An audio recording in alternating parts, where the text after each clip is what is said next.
Hello বন্ধুরা, দেখো আজকে আমি তোমাদেরকে এই যে লাউ পাতা দিয়ে বড়া করে দেখাবো। দেখো আমি কিভাবে লাউ পাতার বড়াটা করি সেটা তোমরা দেখো। পুরো ভিডিওটা তোমরা সকলে আমার সাথে থাকো আর দেখো আমি কিভাবে বানাচ্ছি। দেখো আমি এই যে চালের গুঁড়ো নিয়ে নিয়েছি 1 বাটি, আর বেসন নিয়েছি আমি 1/2 বাটি। এবারে আমি দিয়ে দিচ্ছি হলুদ গুঁড়ো দিয়ে দিলাম, আর দিয়ে দিচ্ছি এই যে লঙ্কা বাটা, কাঁচা লঙ্কা বাটা দিয়ে দিলাম, আর এই যে সাদা তিল দিয়ে দিচ্ছি, দিয়ে আর স্বাদ মতন নুন দিয়ে দিচ্ছি। স্বাদ মতন নুন দিয়ে এবার আমি জল দিয়ে ব্যাটারটা তৈরি করে নেব।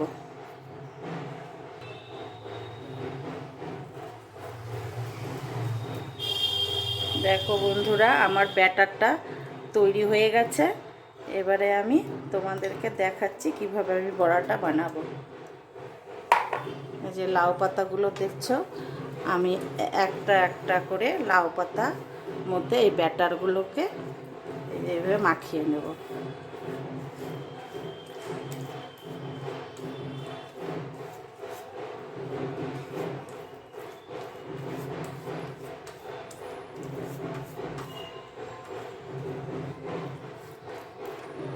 তার উপরে আরেকটা দিয়ে দিলাম, তার উপরে আরেকটা জোড়া দিয়ে আবার আমি ব্যাটার দিয়ে মাখিয়ে নেব।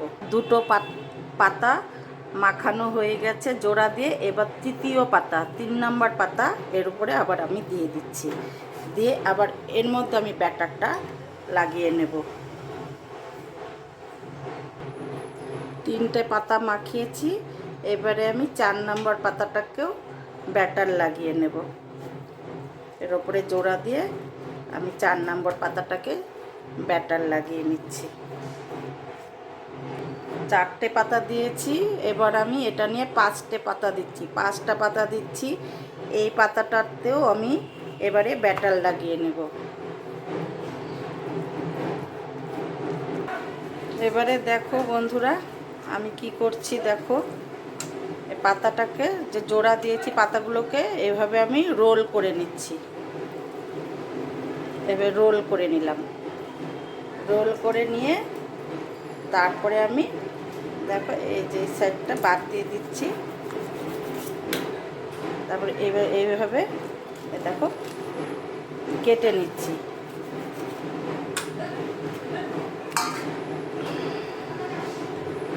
যে এইভাবে রোলের মতো করে দেখো কেটে নিচ্ছি। এবার আমি কড়াইতে তেল দিয়ে দিচ্ছি। আমি সরষের তেল দিয়ে ভাজছি, তোমরা রিফাইন তেল দিয়েও ভাজতে পারো। আমি সরষের তেলেই করছি। যাই হোক, এই দেখো আমি এইভাবে সবগুলোকে কেটে নিয়েছি। লাউ পাতাগুলো রোল রোল রোল করে কেটে নিয়েছি, রোলের মতন হয়েছে। আমি এবার তেলের মধ্যে দিয়ে দিচ্ছি, ভেজে নেব। আর গ্যাসের আগুনটা কমিয়ে দিচ্ছি, কারণ ভাজা কম আঁচে করতে হয়।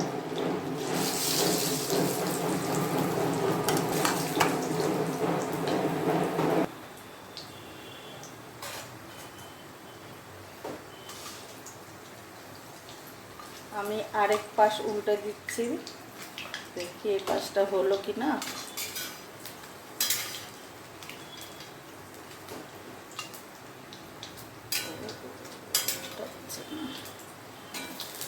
এক পাশ হয়ে গেছে, আরেক পাশ উল্টে দিচ্ছি আমি।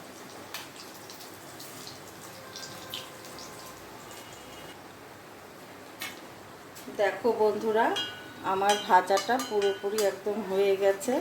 আমি গ্যাসের আগুন একদম কমিয়ে ভাজাটা করেছি, কারণ ভাজা কিন্তু একদম কম আঁচে করতে হয়, তবেই ভাজা খেতে ভালো হয় আর একদম মুচমুচে হয়। আর এই ভাজাটা গরম ভাতে ঘি মেখে খেতেও ভালো লাগবে, আর ডাল দিয়ে ভাত মেখে তার সাথে খেতেও ভালো লাগবে। তোমরাও এইভাবে ভেজে খেয়েও যদি আমার ভাজাটা ভালো লাগে তোমরা আমাকে লাইক কমেন্ট করে জানিও, শেয়ার করো। সকলে ভালো থেকো, সুস্থ থেকো।